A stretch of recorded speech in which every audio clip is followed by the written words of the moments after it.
This is Jerry Gaffney with a story called Return to Sender. If you prefer to read this story, you can do so at jerrygaffney.com. I was going through a hard time. Okay, I know that's not a great excuse. Lots of people go through hard times without making a mess of everything around them. But anyway, I was going through a hard time. I'd lost my girlfriend. Well, not lost. I mean, I knew where she was, but she wasn't my girlfriend anymore. And that made me feel pretty upset. Very upset, in fact. When Eleni dumped me, I shouldn't have been surprised because she'd been complaining for ages, but I was. She said that I had no ambition and that I had a dead-end job and that I didn't like to do things like shopping for household goods or going on boring beach holidays or things like that. It's true my job could be considered by some people to be a dead-end one, but in fact there is a career structure, and in time I could have worked my way up, if you use up in the traditional sense of making more money and managing more people, more than zero, and doing policy stuff. But I was quite content with my work. It was simple, there was enough of it to keep me busy, but not too busy, and it was kind of important, although not very important as I've since found out. I looked after the letters and parcels that couldn't be delivered. You'd be surprised how many reasons there are why things can't be delivered. One reason is that somebody didn't pay the correct postage. Let's say I send you a letter and I'm supposed to put a 50-cent stamp on it, but I only put on a 10-cent one because that's all I've got, or I made a mistake, or I'm just trying to pull a fast one. Then the company puts a sticker on it saying that the receiver has to pay the shortfall. That would be 40 cents in the example I've just given, plus a fee for handling purposes, which is usually €5. So the mail delivery person goes to the addressee, that's what we call the person who's supposed to receive it, and says, we need €5.40 before you can have a letter or package that I have here in my bag but can't show you. I can't even show you the envelope or box that it's in, because that would transmit some information free of charge, like you might recognize the handwriting or the color of the paper or even the perfume, or in any case some information that might disincline you to pay the shortfall. So I have to keep it hidden here in my bag until you pay me the $5.40 that you owe the company. And the person, the addressee, might say, unless I can at least see the item, I'm not paying. And then the mail delivery person will say, okay, forget it, we'll just mark it return to sender. Or they might relent and say, okay, look at it, but that would not be adhering to company policy, so officially that does not happen. And at the end of their run or shift or whatever they call it, the mail delivery person will take the letter back to the company office, and a clerk there will stamp it with their RTS stamp, RTS meaning return to sender. And the clerk might scrawl a reason like insufficient postage paid, or they might not, depending on how busy they are and their attitude towards their work in general, or this one item in particular. Another reason why something can't be delivered is that an address might not exist. For example, the street where I live only has odd-numbered houses, because there are only houses on one side, and in Ayo, by long-standing tradition, odds and evens are on opposite sides of the street. I live at number 33, and if a letter is addressed to number 32, it can't be delivered because there is no 32. If the mail delivery person is lazy or slipshod, and some of them are, they might deliver to number 31 or 33, and what happens then is anyone's guess. Well, if it's delivered to 33, we know what will happen because that's where I live, and I'll write RTS, no such address, and drop it in a mailbox. But if it goes to 31, all bets are off. The people at number 31 are conspiracy nuts, so they might think the envelope is some sort of Trojan horse or a surveillance device or something, and God knows what they would do with it. Another reason why something can't be delivered is the addressee might be dead. We don't say dead, we say deceased, which supposedly sounds nicer. Or they might have moved to a different address. Another reason is that a letter or package might be destroyed by the sorting machines. It happens. Not very often, but sometimes something will be just shredded or torn up or eaten by a conveyor belt or a reader machine.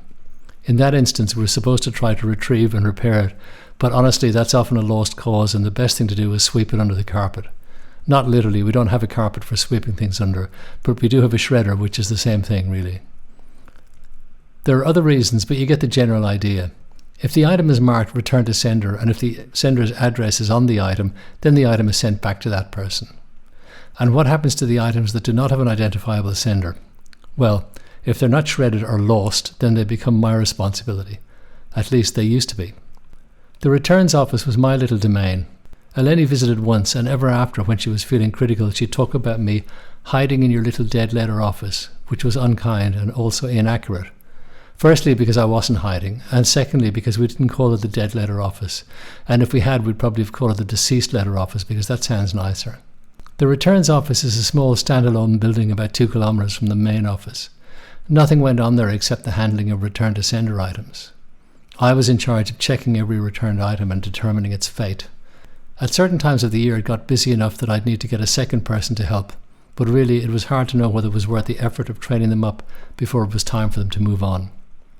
I won't tell you all the steps I needed to take to make a determination, but there were lots. One power I had was the ability to open items when making my determination. This was a great power, since it's very clearly against the law to interfere with the postal service. But I was allowed to open the items, provided I was sure that it was strictly necessary. For example, people often write their return address at the top of a letter, so by opening it up I could find the name and address of the sender and have the letter returned to them. Or it might be apparent that it was some sort of scam letter and I could then discard it, put it in the discard pile that I kept in a corner, and sent for shredding at the end of each month. I don't know if you know this, but in the company more and more workers are being replaced by machines. We have artificial intelligence things that can read addresses, even badly written ones, and quickly sort items. So we don't need people to do these things anymore. But because I had to deal with unique items, they hadn't been able to train an AI to replace me. And then he said it showed how low my ambition was if it consisted of not being easy to replace by a machine. But if you ask me, that's quite an achievement these days. I wonder how long her job will last. Being a dental assistant is mostly about passing instruments to the dentist and sticking suction tubes in people's mouths. Pretty basic stuff, I think you will agree, and definitely not rocket science. When Eleni dumped me, my work performance started to slip, and I admit I got shoddy. Also, I'd started to drink fairly heavily and to smoke a lot of weed. I rarely had to interact with other people, so I was able to keep all this secret from the company. Otherwise, they would have put me through some sort of woo-woo therapy counselling, and if I didn't improve, they'd have fired me. Except they wouldn't call it firing, they'd call it managing out. I would have been managed out. Anyway, I was getting careless about the returned items. I really just didn't care, and I started to put more and more stuff on the discard pile. At first I expected some sort of response to this. Maybe someone at head office would notice less return to sender traffic, or there would be complaints, but nothing happened. And the more that nothing happened, the more I was inclined to put things on the discard pile. Eventually I gave up completely and put every single item on that pile. That grew pretty quickly, and within a few months my little office was filling up with unattended to items. Only one person knew about the state of the discard pile, and that was my colleague Phil. Phil is a very cool person. Part of his job was to visit my office 3 times a week to drop off new material and pick up whatever was ready to be returned to sender per my investigations and determinations. Every few months he would pick up everything in the discard pile and take it for destruction, mostly shredding. One thing I always envied and admired about Phil was that he really did not care about pretty much anything, and certainly nothing to do with work. He might have been surprised when he realised there were not going to be any more return to sender items, but he never pushed it, never tried to convince me to do anything. Instead, he'd come around on Tuesday, Wednesday and Friday as usual, and we would sit around for an hour or more smoking weed.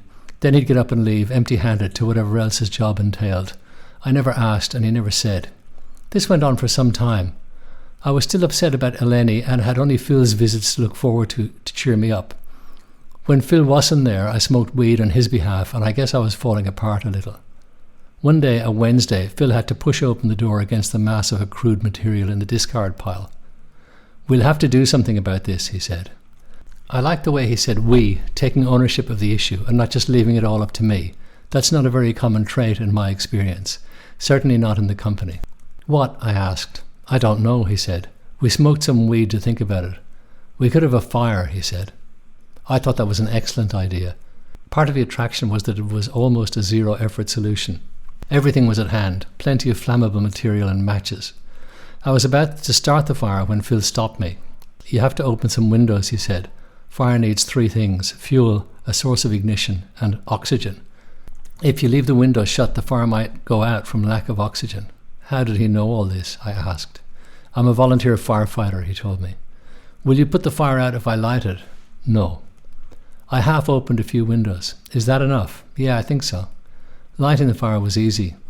As soon as it was properly underway, Phil and I went to the cafe across the road. It was a nice clear spring day, so we sat at a table outside and ordered 2 Alpha beers. We sat quietly and watched as the fire took hold. The smoke was multicoloured, blues and reds and yellows mostly. I thought about everything that was burning: love letters, letters of demand, postcards, death notices, reimbursements, greetings from long-lost friends, appeals, scams, DNA test results, ATM cards, bills, invoices, statements and receipts, all the useless flotsam of our times. We sipped our beers and watched it burn. I don't know what Phil was thinking, but I had a feeling of peace and contentment that I hadn't felt in a long time. Eleni always said I'd never set the world on fire, but at that moment I felt I'd done my bit.